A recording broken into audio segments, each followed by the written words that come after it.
Hello, my name is Dharma and I'm the director of Windhorse Publications. Welcome to our new episode of this podcast. And today I had the great pleasure to speak with River Wolton, who's one of our new authors. Her book, The Subtle Art of Caring, A Guide to Sustaining Compassion, will be coming out in November this month in 2023. And River and I had a chance to talk about her life, her practice, her inspiration, and what made her write this particular book, which is aimed at people who are carers, people who are activists, aspiring bodhisattvas, who are up against the coalface of the emotional labor that comes with caring like this, and people who might be easily suffering from overwhelm or empathetic distress. So this whole book is a really beautiful recounting of the Buddha's teachings of the Brahma Viharas, of loving kindness, of joy, compassion, equanimity, rewritten with this audience in mind in order to be able to sustain compassion. I really enjoyed the conversation with River. I hope you will too. Hi, River. Good morning. Good morning. So it's really lovely to speak with you today. And maybe we just start a little bit about you. You seem to have done so many things in your life. I was looking at your bio again.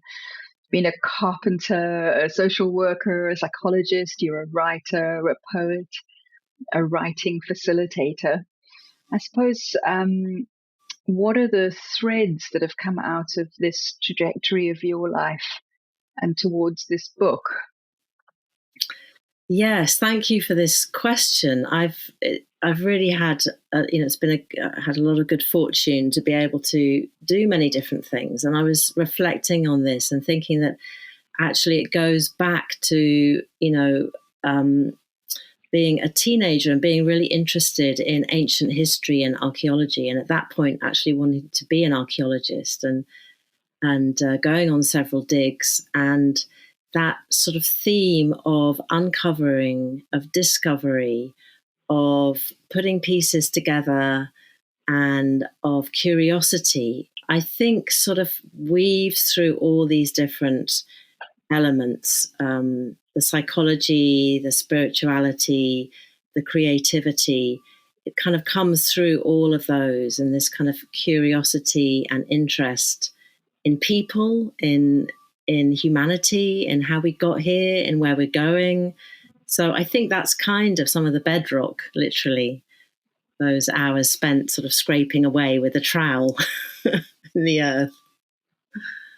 That's really interesting. I didn't realize we had that in common. My undergraduate degree was in archaeology. Oh, wow. I recognize the mental, the sort of attitude that you speak about there. So this book that you've just written, which we'll be releasing in this month, November, is really about what can happen to us when we care about these things, care about people, care about the condition of the world, and take action about individual and collective dukkha, whether you're a kind of carer, whether you're an activist, whether you're focused on, say, individual personal dukkha or like social dukkha. But also,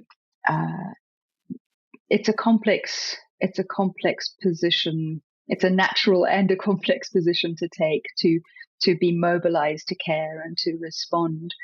And as you say in your book, often there can be sort of harmful side effects, if you like, of that kind of wanting to care.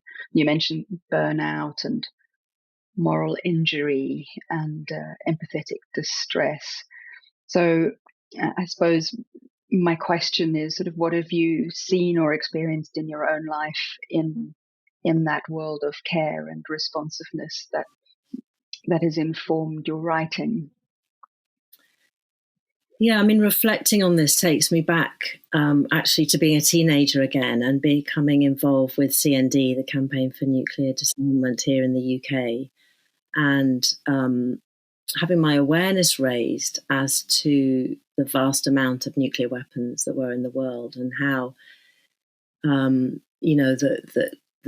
combined sort of effect of these nuclear arsenals was many, many, many times the amount that was used to bomb Hiroshima and Nagasaki, and could destroy the world, many times over. And I think waking up to that as a teenager, gave a lot of motivation and gave a lot of kind of passion and wanting to do something. But alongside that was this kind of overwhelming knowledge of this, this potential destructive power that humanity has. And so those kind of those dual threads really of caring, of being motivated to act, but also the potential of that tipping into the overwhelm, the despair, the kind of enormity of what we were facing, what we are facing, has continued through my life. And at that point, being involved in going to Greenham Common Women's Peace Camp and going on marches, and tasting also the flavour of the importance of what happens when we collectively act, encircling the base at Greenham, or being on the marches, or carrying out nonviolent direct action, that was so kind of both empowering and beautiful to do that collectively and creatively. And then also that undercurrent of despair, of overwhelm, of compassion fatigue. And a teacher of mine at the time, when I was a teenager, kind of dismissed it by saying, "Oh, you're a radical now, but by the time you're 40, you'll be a conservative." And so part of me, of course, was determined to prove her wrong. But it wasn't a deliberate act. I mean, that was the kind of how things, carried, how things continued to some extent. And then in my 20s, through various kind of life conditions, particularly my mum getting ill when I was in my early 20s and dying, really kind of shifted so much around kind of becoming involved in psychotherapy and counselling, and grassroots kind of radical forms of co-counselling and psychological development.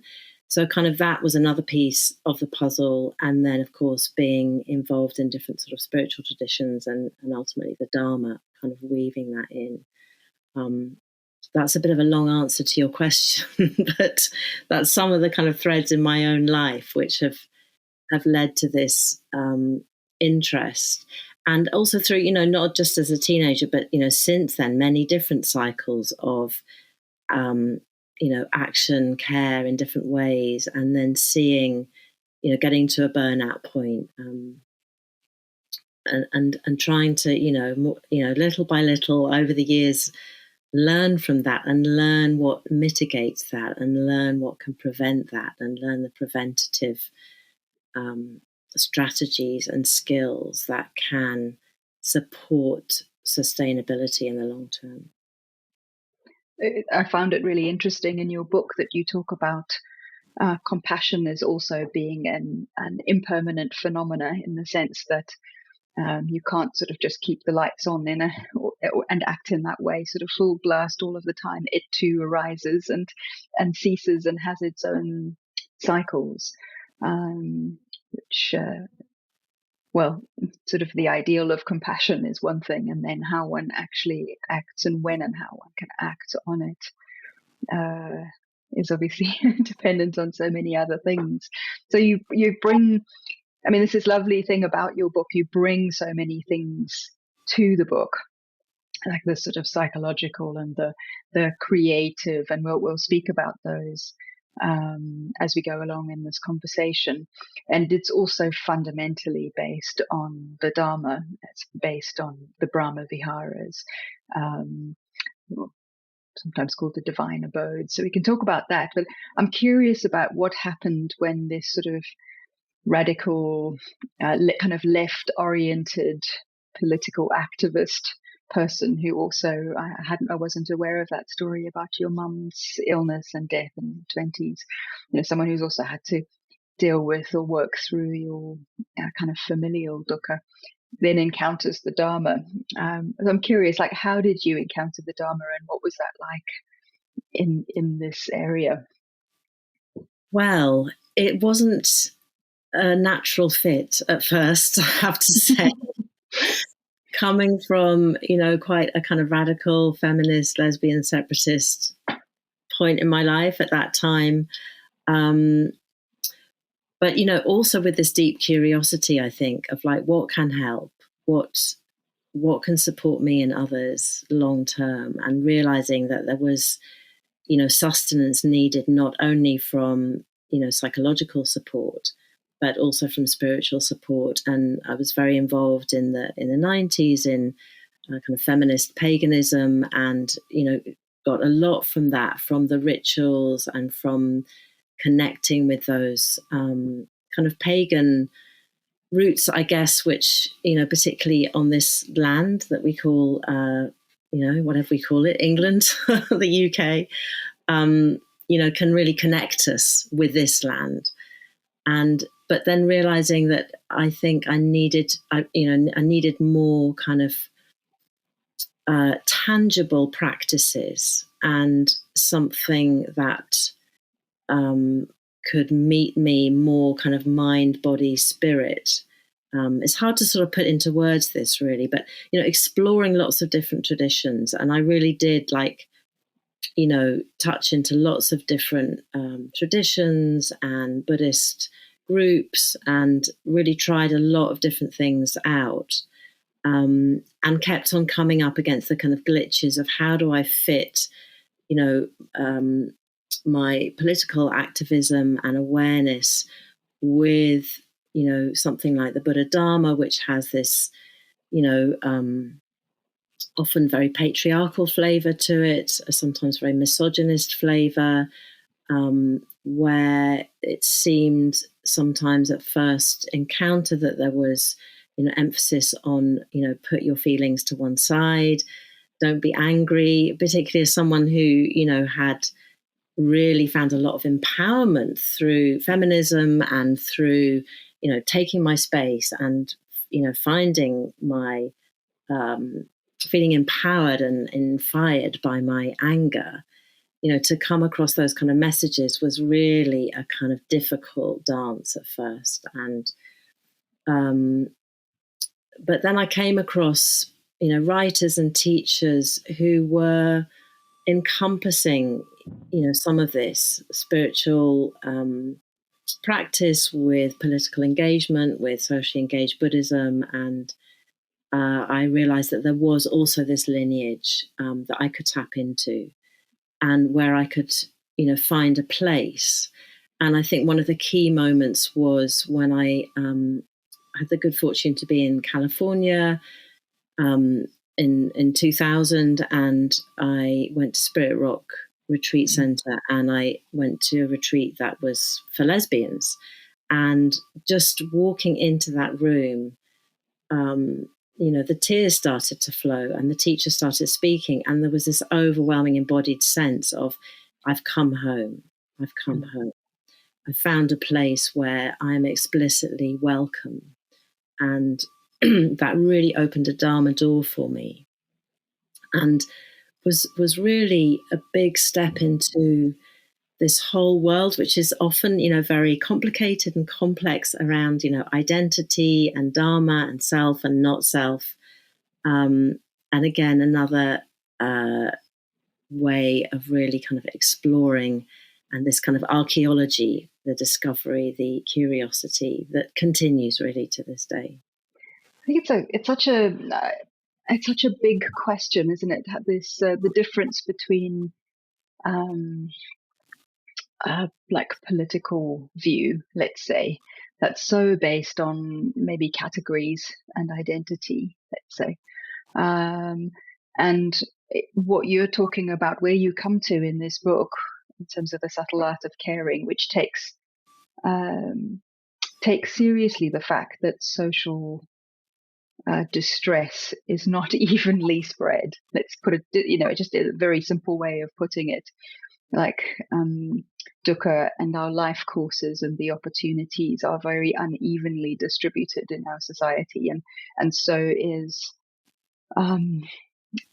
is being made vulnerable, so is precarity, and yet it's exactly some of the categories that need to be undone in order to be fully whole as a person, isn't it? Like, and to be liberated and to be able to move on, and to reclaim one's own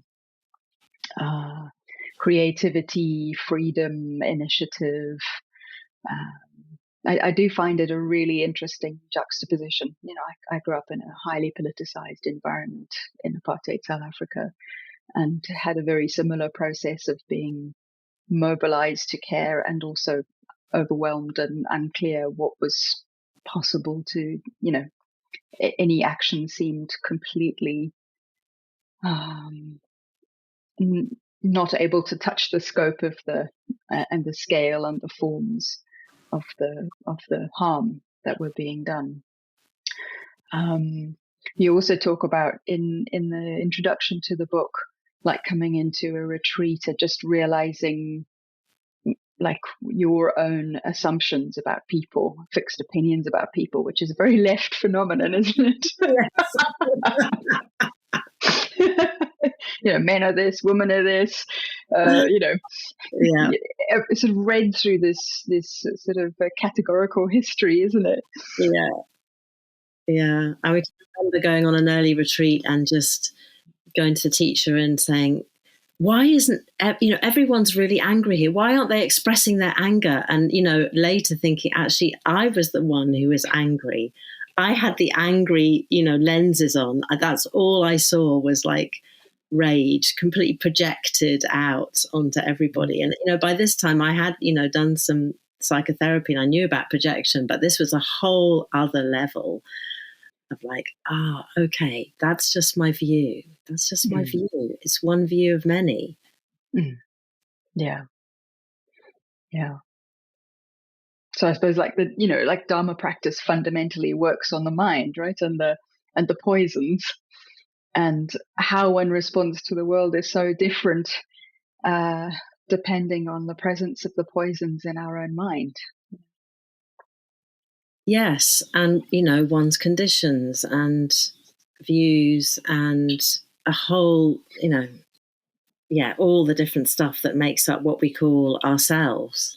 And I think, being able to have some lightness with that is something that the Dharma has really offered me. And, there've been so many there's so much, there's a real deep gift in that, in being able to take oneself more lightly, at the same time as taking these concerns really seriously. But that, that sort of, elusive, almost paradoxical, being able to hold both that lightness and, the seriousness of where we are, as a species globally, and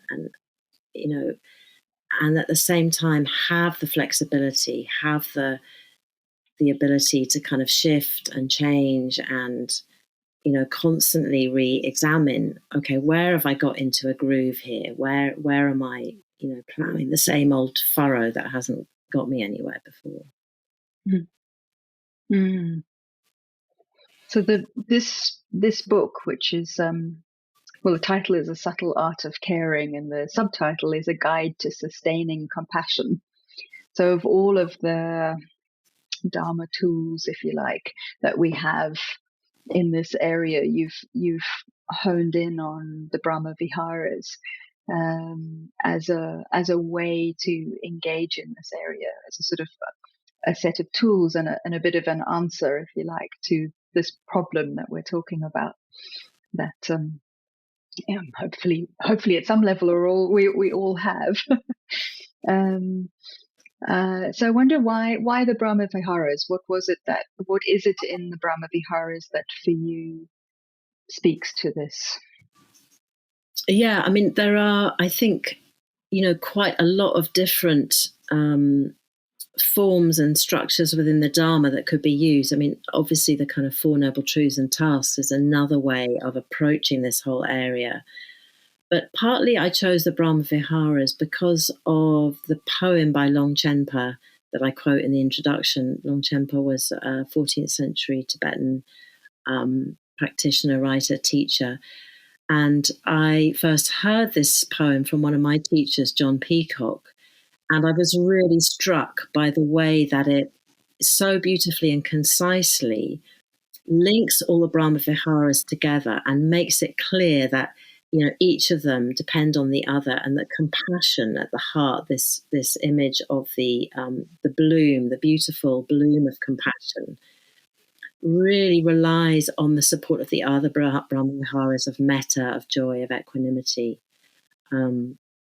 So it felt really fitting to have that kind of poem at the heart of this, work which tries to bring in creativity and practice together. So that was one of the reasons. And I think just from my own explorations and practice of the Brahma Viharas,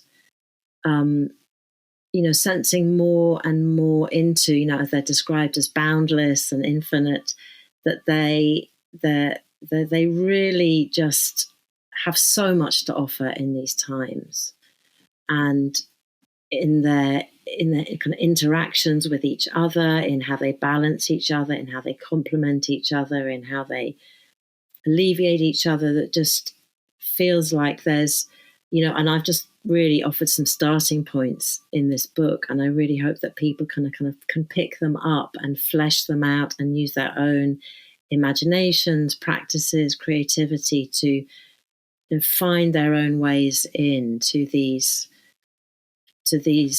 cultivations and capacities of the human heart, which are, even when they're most obscured and feel like they're a million miles away, they are intrinsic. They're part of our they're part of the deal as human beings, that we have these capacities. And that's how it all came together. I found the Longchenpa poem. Have you got it at hand? Do you want to read it? Yeah. So it goes like this. Out of the soil of friendliness grows the beautiful bloom of compassion, watered by the tears of joy, sheltered beneath the cool shade of the tree of equanimity. I was really struck in working with you on this book, sort of pre-publication, that you had these two motives. Maybe the one was actually it's what you do is deeply traditional in some ways. It's a presentation of the Brahma Viharas in a way that has a lot of integrity to the Buddhist tradition, and really sort of trying to understand as clearly as possible what is what is involved in that, the contemplation of that Brahma Viharas, how that is done, how do they relate to each other. And then on the other hand, you've presented it in a way that's extremely easy to grasp and engage. And, you don't have to be a Buddhist. You don't have to be, learning the text. You don't have to be reading or engaging with the Pali to be able to really get to the heart of it. So actually you present it under different words. You talk about befriending, enjoying, caring, letting be. You also start with something before the Brahma Viharas. Maybe you want to talk about that. Yeah, so the first chapter is called Pausing. And the original early inspiration for this came from a story that I tried to track it down in the writing of the book, and I still haven't managed to track it down. But it's a story that I heard about a retreat that Thich Nhat Hanh, the beloved Vietnamese Zen master, socially, who said to invented, engaged Buddhism, a retreat that he led in the States many, many, many years ago for activists. And all these activists gathered together, and they were like, right, we're really going to do this thing and talk about activism and do activism. And the first day he said, no, we're just going to practice, just going to walk and sit and silence. And they were like, okay, well, we'll do it for a day. This is I've been elaborating this story. But anyway, so we'll do it for a day, and then the next day we'll really get down to it. So the next day came around and he said, no, and today we're still going to just walk and sit and take time and be silent. They were like, okay. Getting a bit impatient, and then the third day comes along and again he says, no, we're just gonna. So this story really impacted me. I thought, that's just genius, because this very word activism contains act, and there's so much about, if I'm not doing, if I'm not engaged, if I'm not, then there can be a terrible sense of kind of guilt, of shame, of self-criticism that comes in. And so it can be really, for any of us who are called to care in whatever way that is, whether that's in our, immediate personal familial lives or in the wider world, there's often this sense of there's an infinite amount of things to do and that can be done and that should be done. And, if I'm not doing them, who am I, don't have the right to whatever. So this emphasis on pausing and stopping, really, I kind of wanted to, have that first chapter to address that tendency that some of us can have of like, right, let's get on, let's do it. No, let's actually pause and stop first. And I mean, this is a lot what Buddhist practice, what Dharma practice offers us, is this potential of, taking a breath, stopping, feeling our feet on the ground, and, unhooking a little bit from all the multiple kind of pressures and drivers that are assailing us. And I was also inspired by the two people that I, that I interviewed in the chapter, because the book has many different conversations that weave through it. So Zohar and Nathan are two friends, colleagues, teachers who offer retreats that combine, engaged practice with meditation. And sort of having experienced these retreats, in the midst of being quite deeply engaged, for example, harvesting olives in the occupied West Bank, to have this kind of like time a day, okay, we're going to stop now and we're going to pause and we're going to digest. Really counterintuitive in the midst of urgency to do that, but so important. And, I got to see through that experience and various others how that is really essential, and how, as many people, Thich Nhat Hanh and many others say, that is, that coming back, that, filling the vessel so that we can continue to pour is so vital, to check in with the body, with the heart, with the mind as best we can, to resource ourselves for the next step, because it's very easy. And I find myself doing this, of course, it happens still and again, like getting on that wheel of like urgency and emergency. Yeah, that's a long answer to the question. Yeah. It raises two questions for me. The one is about embodiment, which we can come back to in a second, but also the other is about this sort of language of, well, I suppose it's not just urgency and emergency, but our own samskaras, our own habits of mind get amplified in those processes of urgency and emergency. So, there's all different languages we can use, but the idea of sort of making a gap, of being able to see more clearly, it's not just a sort of pace thing, it's also a wisdom thing, to step out of habit, to get to see one's own views and how they may be shaping and contributing, even with the best will possible, to sort of where one is part of those systems that are also trying to intervene. Yeah, absolutely. The one's own reactivity, which is, one translation for dukkha, of course, and to see, like you say, where those habit patterns are in operation. So important. Yeah. And like you say, the clarity, the wisdom that can come, even in stopping for a moment and pausing, can just have such huge benefits. So the other part is embodiment. There's such a language at the moment. I think there's a sort of explosion in the understanding of what we can talk about in one extreme kind of trauma, like a full trauma state, but also just the daily moment by moment regulation of the body's nervous system.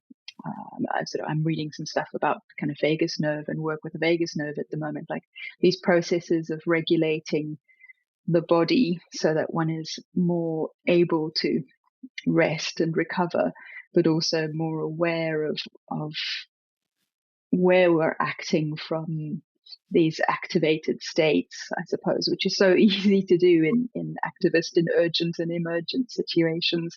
So I found it interesting that you were bringing into the writing of this book, in a very sort of seamless way, a knowledge and awareness of the issues of working with the body and how we get triggered in a bodily sense. Yeah, absolutely. I think it's key, and like you say, it's really in the zeitgeist at the moment. Embodiment, and the ways that we can soothe the vagus nerve and move from fight, flight, freeze, and all the other trauma responses to rest and digest. And in my understanding, these practices are about becoming more embodied. And that's not a straightforward journey for many of us because of, often of trauma, of intergenerational trauma. And I think there's more and more understanding that, of the whole. I think, kind of 20, 30 years ago when I came into practice, certainly I was very much living, above the neck or even, like outside of the body. And that journey of sort of, bringing awareness downwards and keeping on bringing it down into the body and into the ground, into that, possibility of touching the earth, as the Buddha is said to have done on the night of his awakening. That, to me, that points to more and more, like, how do we resource and the body? How do we become aware more and more of our embodiment, of what's impacting us? The way that what happens in the mind is mirrored by what happens in the body, that these two are not separate. And, the separation is something that, many of us have inherited from the history of kind of Western philosophy and ways of seeing that have then, impacted how we relate to ourselves and to each other. Mm. Yeah. It's an interesting conversation with other ways of, also more usual ways of thinking about meditation, for example. So even the idea of samadhi, some of the interpretations of what samadhi means, moving from an idea of concentration or absorption, say, sort of to a gathering, wholeness, well-being, and that samadhi is, if you like, some of the ways in the meditations that are part of the samadhi group of meditations, including some of the Brahma Viharas, but also other forms of absorption that are really about deeply engaging in the whole body sensations, and therefore allowing some of that kind of rest and recovery and nurture of one's well-being from which to act. Yeah, absolutely. And this sort of points to this way of the teaching is about deep resourcing and contentment and joy. And often it gets like it's all about suffering and the end of suffering. But yes, samadhi and the way, like you say, the Brahma Viharas are also absorption practices. It's really, and I can see this more and more in the zeitgeist around Dharma, this emphasis on, the joy, the delight, the contentment, the upliftment, all of that kind of whole realm of practice. which, perhaps when the Dharma came to the West, it got kind of funneled down these channels of kind of, right, we got to grit our teeth now, people, and we got to get our heads involved in this, and it's a very intellectual business. And, yes, there is that, the importance of clarity, of understanding, but how more and more do we bring the body in? Do we bring the whole being in? And do we emphasize that resourcing, that nourishment? Mm-hmm. You draw on this word that's not I can't remember who refound this word, but this word respair. It's really beautiful. What does it mean? Well, actually, I did a little bit of research before this podcast, and I realized, in the book, I got it from an article from a kind of secondary source, and I researched it, but it's actually from a medieval Scottish writer. So it's not an English word. It was written originally in Middle Scots by Andrew of Wintoun, a Scottish chronicler who lived between 1350 and 1423. And I haven't found, the archaeologist bit of me wants to go and find the original text, of course, and look at it and see the context. But yeah, as I understand it, respair is renewed or reinvigorated hope and a recovery from anguish or hopelessness. And yeah, it also, of course, when you hear the sound respair, it also conjures repair, which I like, restoration, renewal. And yeah, it's lovely to think that these words that have been lost can come back into our vocabulary. And, the fact that they have been lost, what does that say about the tendencies of the human mind to, as the neuroscientists tell us, fixate on what is difficult? Be much more the kind of, Velcro for the negative, that really sticks. And, the other more kind of positive things just, often sweep off us because of particular survival strategies and habit patterns that we've had.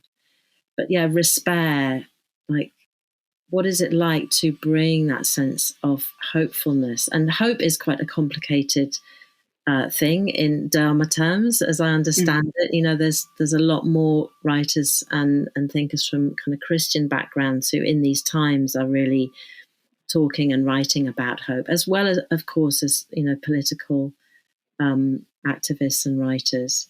But yeah, just words are important. They are, they're insubstantial and they're fleeting and they're translations in many ways, but how we language things can really affect then our relationship to things and how we act and how we behave. And of course, you yourself are a poet. So you're a published poet and you include some of your poetry in this book, which I think is really lovely. But I think you also have a poet's sensibility in how you're writing about this terrain. And listeners won't yet have seen this book. It's beautifully illustrated as well by your friend and colleague Emma Burley. These sort of black and white watercolor illustrations throughout. What for you is the relationship between your poetry, art more broadly, and the possibility of caring and sustaining compassion in the ways that you write about? There's so much that could be said here. I think in essence, the practices, that we're invited into in the Dharma are creative. They are creative in the sense that we're cultivating something, we're bringing something into being, or we're also uncovering. And this word bhavana, often translated as meditation, also means bringing into being or cultivating. So I think creativity is there kind of in, it's there at the essence, really. But, in kind of over many years in my work of, working in schools and libraries and many, many different kinds of community groups, I've seen how, making something, creating something, bringing something into being, whether that is, a poem or a piece of art or a craft,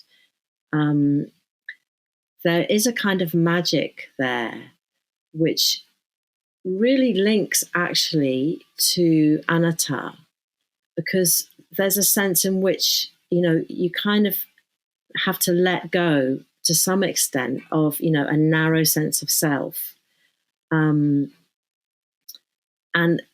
there's also an element of samadhi in there, because that sense of gatheredness that is necessary in order to kind of create, in order to kind of bring something into being.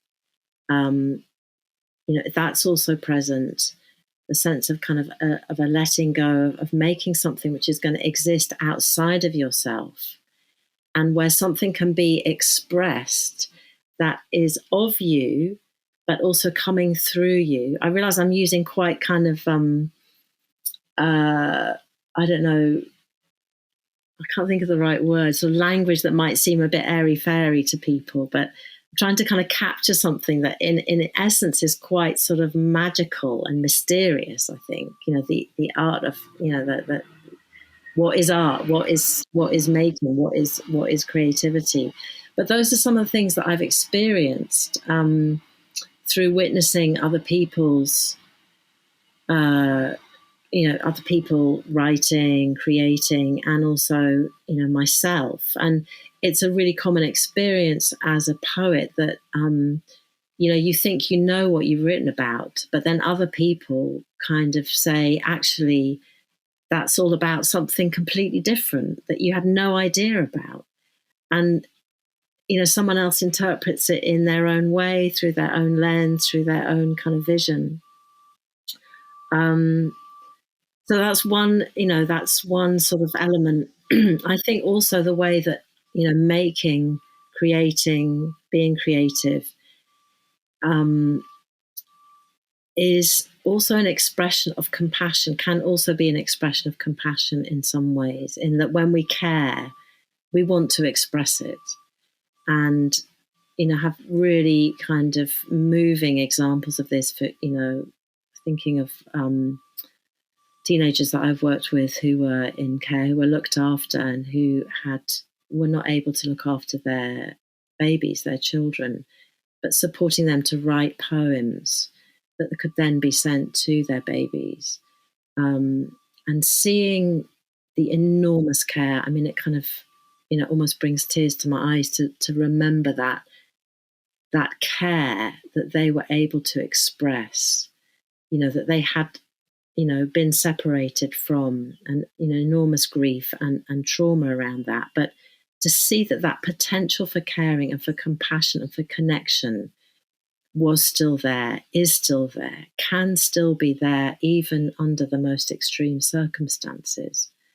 I mean, there's so much that has been written about, the creativity in extreme circumstances. And you could say, well, this is where we are now. We are in extreme circumstances as a species and on our planet. And also what is being brought forth, and what I saw in the researching of this book is being brought forth in terms of creative responses is extraordinarily heartening and inspiring, alongside, the necessity of mourning and of grief and of rage and of heartbreak. There is that potential for the heart to open. And, art in activism in its broadest sense is really well documented through the centuries. And as I was thinking about this, I was thinking of, things like the AIDS quilts and, XR and creativity, and ways in which, again, the anatta, that these things are not one person's creation. That, when you see those AIDS quilts and other, forms of art like that laid out, they're, the combined work of thousands and thousands of people. Not one person who's got their name in lights, but this combined collective sense. And at best, this is what can take us through these times. The listeners won't be able to see you. I can see you at the moment. I can see you moved by that.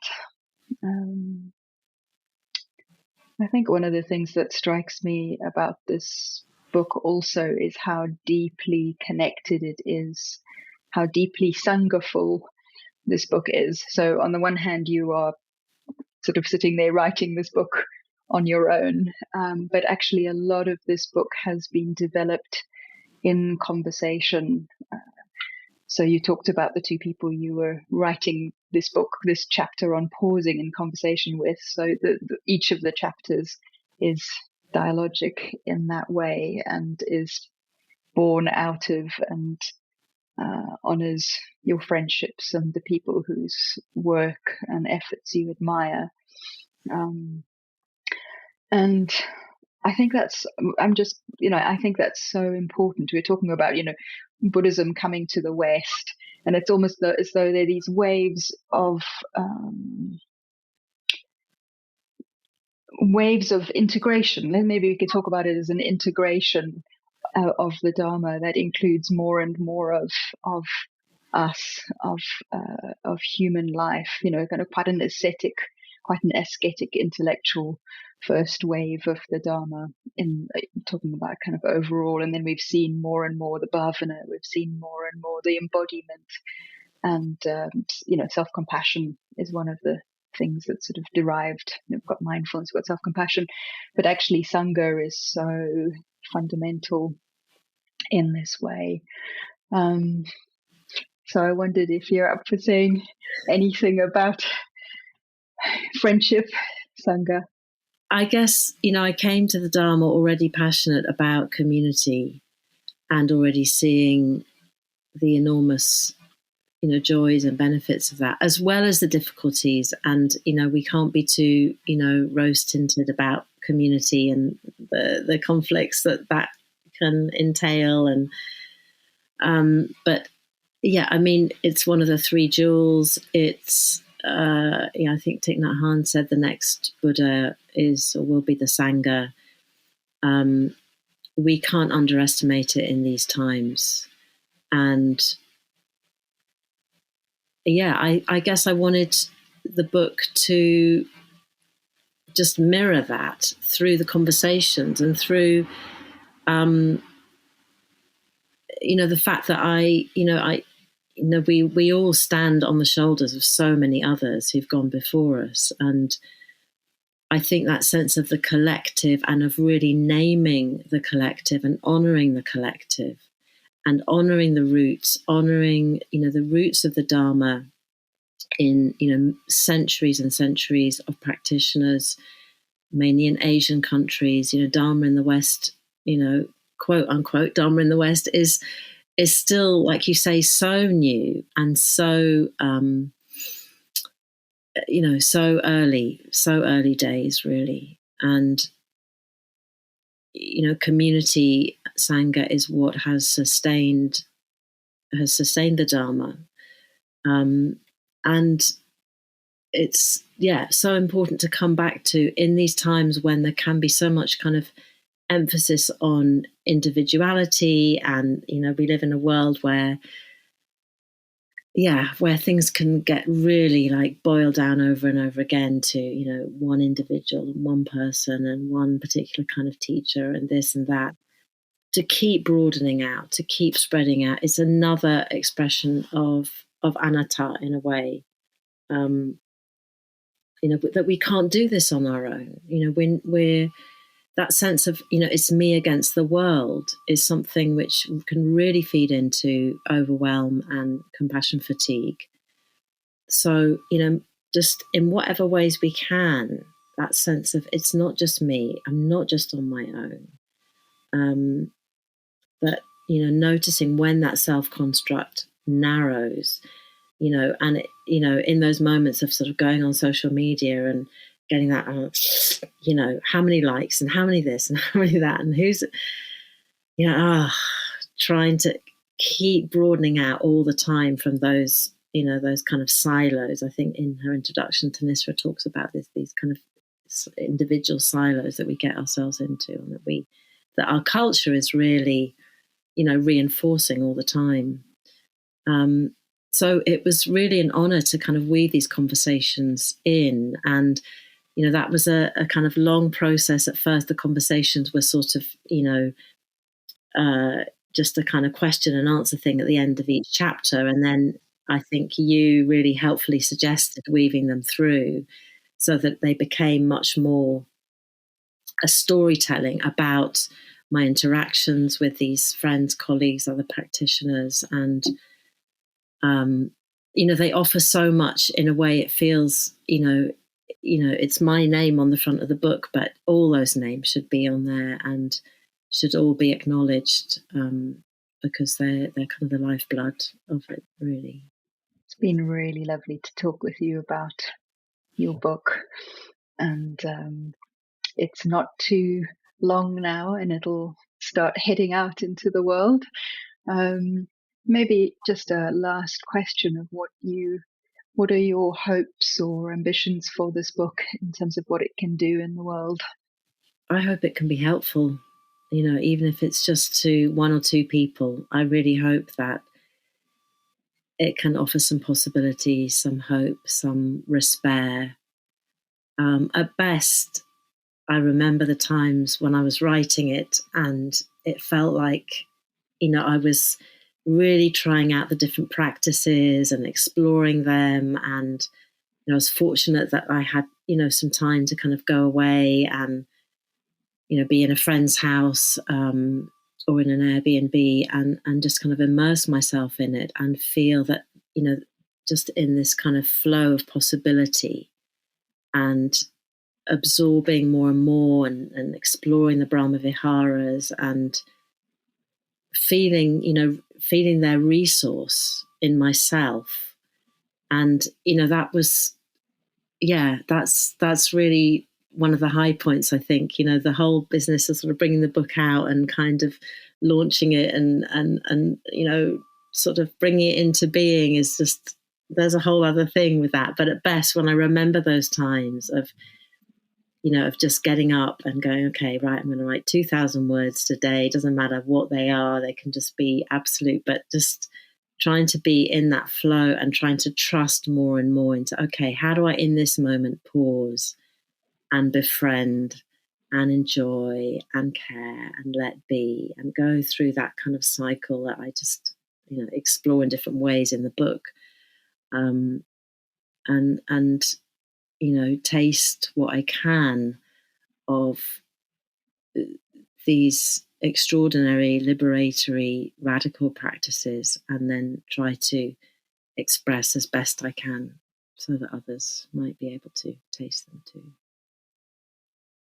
Windhorse Publications is part of the Triratna Buddhist community, and this podcast is sponsored by Future Dharma Fund, a Buddhist fundraising charity which helps fund Dharma projects across the world, including ours. If you're enjoying the podcast, please consider donating to them to help them fund current and future projects like ours. You can find out more about Windhorse Publications by going to our website.